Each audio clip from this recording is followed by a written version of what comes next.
देवादिदेव परमेश्वर रौद्ररूप इन्द्रादिदेव परिपूजित पादपीठ रम्भादिवन्दित पदाब्ज सुरम्यमूर्ते श्रीवीरभद्र विजयी स्तव सुप्रभातम् दक्षाध्वरागत सुरासुर योगि वृन्दम् आकर्ण्यश्च घनगर्जनमप्रसह्यम् आसित्फलायन परम् ह्यतिवीति चित्तम् श्रीवीरभद्र विजयी स्तव सुप्रभातम् निन्दन्ति ये त्रिभुवनैकमहेश्वरन्तम् दक्षादयः परमपूज्यमधिक्षिपन्तः सर्वे हता समरशूलत्वया कृतार्थ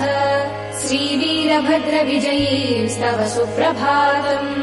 भद्रावतार विपुलोत्तम विश्ववन्द्य स्वामिन् अनन्त सुगुणोन्नत रत्नवाध्ये विध्वस्त सर्व